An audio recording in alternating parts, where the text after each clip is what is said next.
7h, 10h sur Radio Courtoisie, ligne droite, Maud Koffler. La semaine dernière, 2 policiers ont été attaqués par arme à feu au commissariat du 13e arrondissement de Paris. L'auteur était parvenu à dérober l'arme de l'un des 2 fonctionnaires. L'un d'eux se trouve toujours dans une situation critique. L'auteur a été neutralisé et est actuellement hospitalisé. Dans la foulée, quasiment 3 autres policiers ont été percutés par un automobiliste qui refusait un contrôle routier dans le Haut-Rhin. En tout, pas moins de 5492 policiers ont été blessés par des violences en 2023, soit une moyenne de 15 par jour. On fait le point sur tout ça ce matin avec notre invité Rudy Mana, porte-parole du syndicat Alliance Police. Bonjour monsieur. Bonjour. Alors pour commencer, est-ce qu'on en sait plus sur l'auteur des tirs de jeudi dernier dans le commissariat du 13e arrondissement qui a failli coûter la vie à 2 policiers, Rudy Mana? Non, on n'en sait pas plus. On sait que c'est un individu de 32 ans. Il semblerait que cet individu ait vraiment tenté de mettre un coup de couteau ou pas de couteau, enfin, je sais plus ce que c'est, de cutter, pardon, je cherchais, pardon, un coup de cutter à une première femme. Les policiers sont arrivés sur place, ont sauvé la première victime, ils l'ont conduit au commissariat et cet individu semblait aviné, donc ils ont voulu le faire comme on le fait des milliers de fois toutes les années, lui faire passer l'épreuve de l'éthylotest, vous savez, pour savoir exactement combien il avait d'alcool dans le sang. Et c'est à ce moment-là que l'individu a saisi l'arme d'un des 2 collègues et a commencé à faire feu. Alors, vous savez, les collègues ils sont encore dans un état compliqué, donc on n'a pas pu entendre les 2 collègues victimes et cet horrible individu. Donc on attend d'avoir des précisions après les premières auditions, mais en tout cas, l'état de santé s'améliore très très bien pour un des 2 collègues, et l'autre collègue est clairement stabilisé, et j'espère que ça va progresser d'ici quelques heures et dans les jours qui viennent. Ouais. Alors, un autre événement a eu lieu 2 jours plus tard, qui là aussi aurait pu être fatal. 3 policiers ont été percutés par un automobiliste qui s'était substitué à un contrôle routier. C'est presque un marronnier, c'est un titre qu'on lit souvent, ça rappelle forcément l'épisode Naël. Qu'est-ce que ça dit d'abord de l'attitude des automobilistes en général, et plus particulièrement des règles qui encadrent le contrôle routier? On en a beaucoup parlé après ce qui s'est passé avec Naël. Il y a d'ailleurs la reconstitution en ce moment, je crois.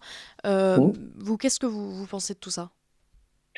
On a une vraie difficulté en France avec ces personnes qui ne veulent pas se soumettre au contrôle de police. Il faut dire les choses. La loi n'est pas très claire. Vous savez, quand un individu ne se soumet pas à un contrôle de police, il prend la fuite, et là, on est à ce moment-là dans un refus d'obtempérer. Et malheureusement, quand on est dans un refus d'obtempérer, qu'on est policier, la réglementation ne nous permet pas d'entamer une course-poursuite mettant en danger le policier, mettant en danger l'individu qui a pris la fuite, et aussi en mettant en danger, il faut le dire, d'éventuels piétons ou d'éventuels automobilistes. Donc on se retrouve un petit peu dans un système qui est extrêmement mal fait, où quand tout se passe bien, tant mieux pour le policier, a fait une belle affaire, mais quand ça se passe mal, tout se retourne contre le policier. Et c'est bien ça notre difficulté. Alors sur la région parisienne, il y a eu une note du préfet de police, l'allemand à l'époque, qui permettait aux policiers, bon, pas totalement, mais en tout cas d'engager des courses-poursuites. Mais par exemple, dans toutes les villes de province, dès que vous engagez une poursuite et que vous l'annoncez à votre PC radio pour dire on engage une poursuite pour cet individu qui a fait un refus d'obtempérer, immédiatement on vous dit cessez la chasse. Donc on se retrouve vraiment devant une énorme difficulté, et on se retrouve clairement démunis. Parce que nous, vous savez, quand un flic, le but d'un policier, c'est d'arrêter des voyous.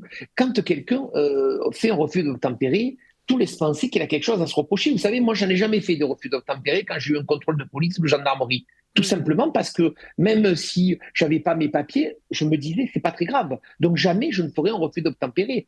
Donc c'est déjà la faute de la personne qui part. Et vous savez, 100% des personnes qui s'arrêtent à un contrôle de police, il n'y a aucune chance qu'il y ait des blessés ni d'un côté ni de l'autre, ni éventuellement dommage collatéral. Ouais. Mais ce refus, en fait, c'est uniquement dans le cadre des refus d'obtempérer, l'interdiction de la course-poursuite, parce que je vois par exemple, peut-être pour ceux qui connaissent la Bravem, ce sont ces motocyclistes de la police qui font régulièrement des courses-poursuites. Enfin, je pense à Andy Cops, je pense que certains le connaissent, on voit certaines vidéos sur les réseaux sociaux qui justement partagent certaines vidéos de ce type de course-poursuite. Donc, Alors Comme je vous disais, à Paris, effectivement, il y a une note de service qui C'est avait été vraiment mise à en Paris, place. c'est propre à... C'est uniquement à Paris où le préfet de police de l'époque avait mis cette note de service en place, mais en fait, c'est du bon sens, en fait. Ouais. On est dans le bon sens. Si un individu refuse le contrôle des policiers, il est tout à fait logique que les policiers puissent le poursuivre Ouais, bien sûr. et puissent engager le maximum de moyens pour l'interpeller. Enfin, moi, je suis complètement subjugué par le fait que si il arrive un accident à cet individu ou il arrive un accident à un tiers, ça puisse se retourner contre les policiers. Ça, c'est complètement fou. Je vous assure que tous les collègues de France ne le comprennent pas, ça. C'est une vraie difficulté. Alors, c'est une note. Là, alors, je ne vais pas rentrer dans la technicité, ça s'appelle la note 89. La note 89, c'est une note émise par la Direction générale de la police nationale qui restreint les courses-poursuites tout simplement parce qu'il y a une mise en danger éventuelle d'autrui ou des policiers. Et du coup, cette note nous met en difficulté quand on se retrouve confronté à un accident où il y a une poursuite judiciaire derrière. Ouais. Alors, Rudy Mana, 15 369 policiers ont été blessés en service et en mission de police en 2023, dont 5 492 du fait d'un tiers, soit une hausse de près de 10% par rapport à 2022. Mercredi soir, selon Le Figaro, dans une indifférence quasi générale, 3 membres d'une compagnie d'intervention ont été blessés par des tirs de mortier après une embuscade tendue par une trentaine de jeunes dans le quartier de la Grande Borne dans l'Essonne. L'un des policiers a même été mordu au bras par un mineur de 17 ans au moment de son interpellation. C'est devenu une routine, cette violence ? Complètement, et vous avez bien employé le mot, dans une indifférence quasi générale. Aujourd'hui, on a des policiers, vous l'avez dit, le chiffre, on a fait le calcul, ça fait à peu près 15 par jour qui sont blessés sur des violences, parce qu'après, il y en a 40 par jour qui sont blessés, mais sur des violences commises à l'encontre des policiers, il y en a environ 15 par jour. On est dans l'indifférence générale. Et c'est pour ça qu'avec Alliance, on demande des peines minimum. Je pense que c'est une nouvelle priorité qu'il faut avoir. C'est-à-dire que si on veut rendre l'État fort, si on veut renverser la table, il faut qu'on arrive à protéger les personnels qui aident à cela, c'est-à-dire les policiers, les gendarmes, les infirmiers, les professeurs. Et pour cela, il faut que ces corps de métier soient intouchables. Et pour qu'ils soient intouchables, c'est triste à dire, mais il faut imposer une peine minimum de prison lorsqu'ils sont attaqués. Une peine de 6 mois, par exemple, de prison ou 1 an, peu importe, en fonction bien sûr de la gravité. Et automatiquement, dès que vous mordez un policier, comme vous l'avez décrit tout à l'heure, eh bien, vous allez 6 mois en prison. Il n'y a pas d'alternative possible. Alors, je sais qu'en France, il y a l'individualisation de la peine. Je sais que certains magistrats sont totalement opposés à cela, mais il faut bien comprendre que la situation est devenue tellement grave, avec des policiers. Je ne sais pas combien il y a d'infirmiers à agresser tous les jours, je ne sais pas combien il y a de professeurs à agresser tous les jours, qu'il faut qu'on arrive à rétablir cet ordre républicain et à rendre à la France ses lettres de noblesse, parce qu'il faut se dire les choses. L'État aujourd'hui est faible et on le voit tous les jours avec tout ce qui arrive. Il est lié à quoi, ce laxisme ?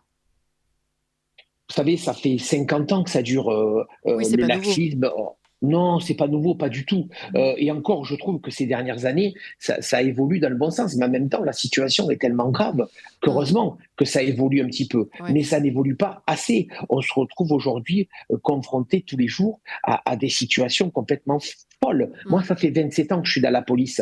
Je vous assure qu'il y a 27 ans, il y avait quand même un respect du métier de policier. Alors bien sûr qu'il y avait une frange de la population qui ne nous aimait pas, qui nous détestait, mais ça c'est de tout temps. Mais aujourd'hui, on se rend compte qu'ils sont capables non seulement de nous détester, mais ils sont capables de nous agresser, ils sont capables de nous violenter et surtout, ils sont capables de nous tuer.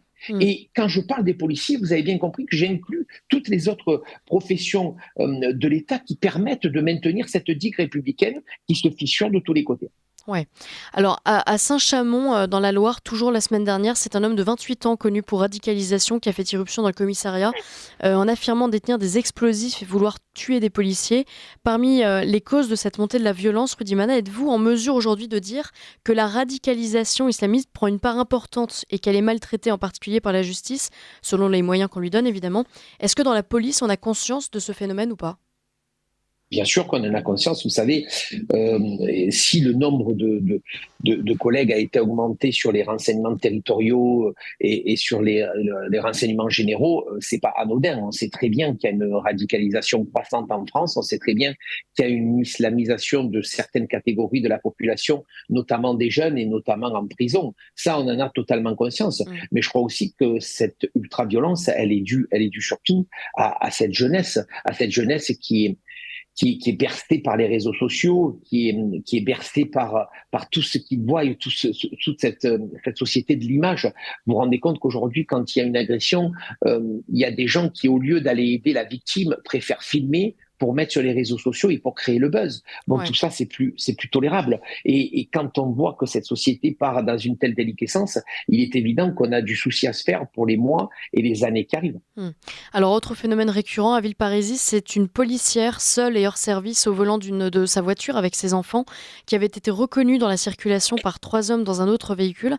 Le conducteur l'avait prise en chasse en tentant de la percuter avant de se faire interpeller. Là, on dépasse le cadre professionnel, le cadre opérationnel. C'est nouveau, ça? Alors non, ça arrive depuis plusieurs années.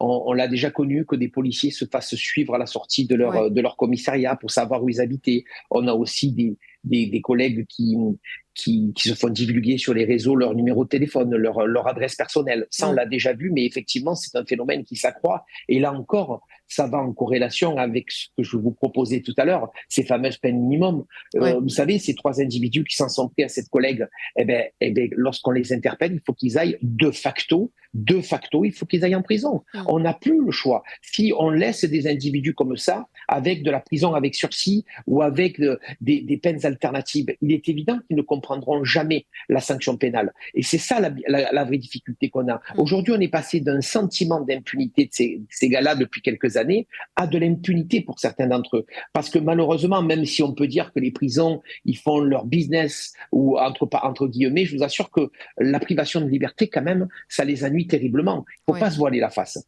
Donc aujourd'hui, on a besoin d'être plus dur. Mais encore une fois, pour avoir cette dureté supplémentaire, il faut qu'on ait des places de prison. Et là encore, on se retrouve dans un problème qui dure depuis 15 ans. On nous avait promis, le président Macron nous avait promis 15 000 places de prison en 2017. Ouais. On en est difficilement à 3 000. Ouais. Rudy Mana, je vais vous poser une question qui peut sembler lunaire, mais est-ce qu'il faut protéger les policiers?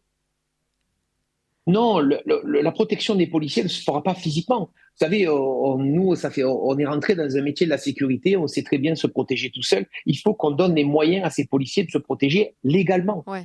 C'est Ouais, ça la d'accord. protection dont nous avons besoin. Il n'y a pas un policier qui va protéger notre policier. Ça serait, Mm. comme vous l'avez dit, c'est totalement lunaire. Si on en arrive à ça, ça voudrait dire que le pays n'existe plus. Non, non, il faut qu'on donne des moyens légaux aux policiers de se protéger. Vous savez, quand il y a une situation très tendue, comme il a pu, une situation même horrible et dramatique, comme il a pu se passer au commissariat du 13e. Il n'y a pas un policier aujourd'hui que lorsqu'il sort son arme, n'hésite pas avant Ouais. de tirer, même si la situation est évidente. Parce que vous passez tellement dans une lessiveuse derrière. C'est tellement compliqué quand vous êtes policier d'utiliser votre arme de service Mm. qu'aujourd'hui, plus personne n'ose Ose. utiliser son Ouais. arme de service.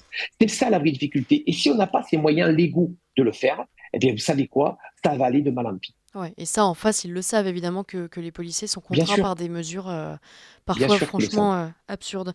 Écoutez, merci beaucoup Rudy Mana Merci à d'avoir vous. d'être venu à notre antenne pour parler de cette montée Merci. des violences dans la police. J'invite nos auditeurs à lire d'ailleurs c'est pas une enquête, mais enfin en tout cas ces chiffres publiés par Le Figaro sur la montée des violences en 2023 en particulier.